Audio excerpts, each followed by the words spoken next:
first. Kasi alam po nating lahat na real change doesn't start with charity alone po. It begins with choosing better leaders. Wow. Parang kakandidato Oo to nga Ansley. Di ba?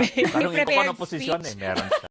Very good. Thank you very much for all your help. Parang na tayong buyer to Tita Winnie. Dito, di ba? Ang dami Thank you. Yan po si Engineer Ansley Christopher Carino, ang co-convener ng Karuhatan Young Leaders. Kasama niya ang ka-co-convener din niya, si Christine Joy Molina. Thank you guys. More power to you. God bless you.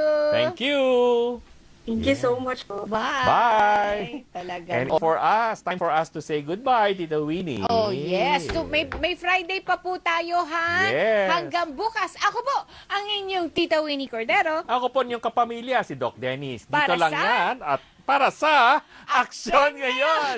Sorry. Bye-bye. Bye!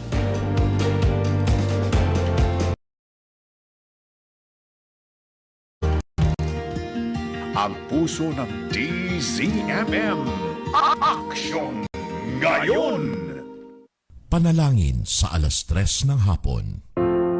Pumanaw ka Jesus, subalit ang bukal ng buhay ay bumalong para sa mga kaluluwa at ang karagatan ng awa ay bumugso para sa sanlibutan. O bukal ng buhay, walang hanggang awa ng Diyos.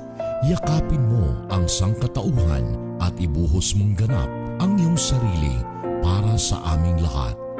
O banal na dugo at tubig na dumaloy mula sa puso ni Jesus bilang bukal ng awa para sa aming lahat. Ako ay nananalig sa iyo.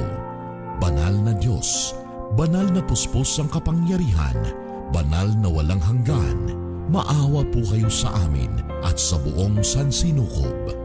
Banal na Diyos, banal na puspos ang kapangyarihan, banal na walang hanggan, maawa po kayo sa amin at sa buong sansinukob.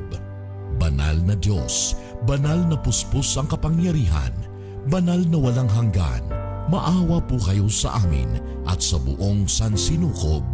Amen.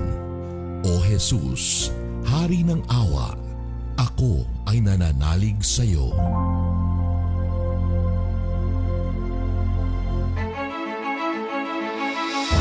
DZMM, Radyo Patrol, 6:30. Nagbabalita, naglilingkod, saan man sa buong mundo.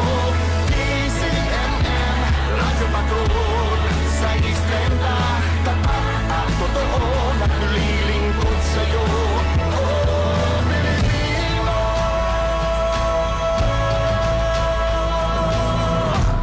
Ito po ang DZMM, bahagi na ng kasaysayan ng Pilipinas sa nakalipas na 40 taon, noon, ngayon at sa mga darating pang panahon.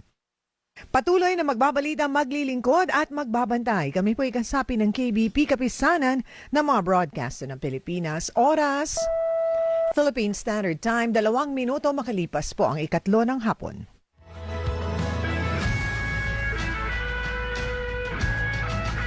DZMM, Balita Ngayon! Kapamilya.